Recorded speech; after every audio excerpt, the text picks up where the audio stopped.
আন্তঃবিদ্যালয় কর্তৃক আয়োজিত বিতর্ক উৎসব 2025 এর মাননীয় মডারেটর, সম্মানিত বিচারকবৃন্দ, সম্মানিত শিক্ষক মণ্ডলী, শ্রদ্ধেয় শ্রোতাগণ এবং আমার বিপক্ষের প্রতিযোগী বন্ধুগণ, সবাইকে আমার সালাম ও আন্তরিক শুভেচ্ছা। আসসালামু আলাইকুম। আমি মেহফুল জান্নাত সেতু। আজকের আলোচ্য বিষয় জলবায়ু পরিবর্তনের বিরূপ প্রভাব মোকাবেলায় শুধুমাত্র আন্তর্জাতিক উদ্যোগ নয়, স্থানীয় উদ্যোগও গুরুত্বপূর্ণ। আমি এবং আমার দল এর পক্ষে অবস্থান করছি। মাননীয় মডারেটর, আমার দলের প্রথম, দ্বিতীয় এবং তৃতীয় বক্তা এই বিষয়ের উপর অনেক যুক্তি দিয়ে গেছেন। আমি আরও কিছু যুক্তি দিতে চাই, যার মাধ্যমে এটা প্রমাণ হবে যে আন্তর্জাতিক উদ্যোগ নয়, স্থানীয় উদ্যোগেই পারে জলবায়ু পরিবর্তনের বিরূপ প্রভাব মোকাবেলা করতে। মাননীয় মডারেটর, আমার মনে হয় প্রতিপক্ষ দলের বন্ধুরা হয়তো আজকের বিতর্কের বিষয়টি ভালোভাবে লক্ষ্য করেননি। আজকের বিতর্কের বিষয়টিতেই বলা হয়েছে যে জলবায়ু পরিবর্তনের বিরূপ প্রভাব মোকাবেলায় শুধুমাত্র আন্তর্জাতিক উদ্যোগ নয়, স্থানীয় উদ্যোগেই পারে, স্থানীয় উদ্যোগও গুরুত্বপূর্ণ। এর মানে হলো জলবায়ু পরিবর্তনের প্রভাব মোকাবেলায় স্থানীয় উদ্যোগ গুরুত্বপূর্ণ ভূমিকা পালন করে, কোনো আন্তর্জাতিক উদ্যোগ নয়। মাননীয় মডারেটর, আমি শুরুতেই প্রতিপক্ষ দলকে একটি প্রশ্ন করতে চাই। যখন জলবায়ু পরিবর্তনের কারণে সৃষ্ট খরা কিংবা বন্যার কারণে একজন কৃষকের ফসল নষ্ট হয়ে যায়, তখন বন্যা কিংবা খরার কবলের হাত থেকে কৃষকের ফসলকে রক্ষা করতে কোনো আন্তর্জাতিক উদ্যোগ ভূমিকা পালন করে না কেন? কেন সেখানে স্থানীয় উদ্যোগের প্রয়োজন হয়?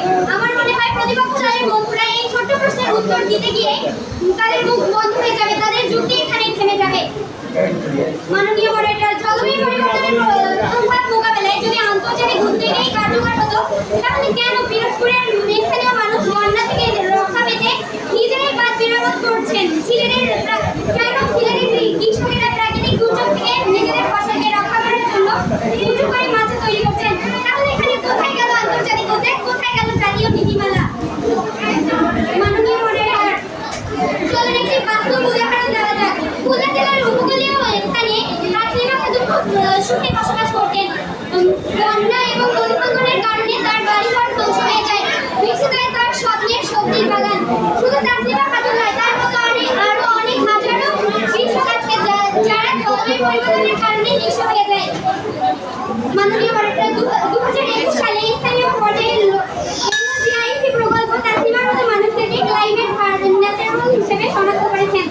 মাননীয় মডারেটর, যদি আন্তর্জাতিক উদ্যোগ কার্যকর হতো, তাহলে এখানে আন্তর্জাতিক উদ্যোগ কোনো ভূমিকা পালন করলো না কেন? কেন এখানে স্থানীয় উদ্যোগের প্রয়োজন হলো?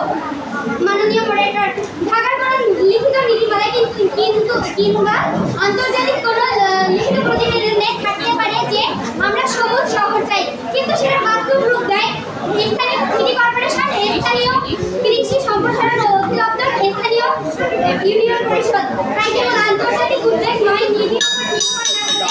স্থানীয় সরকার এবং প্রতিষ্ঠানগুলোকে শক্তিশালী করে তোলে। ধন্যবাদ।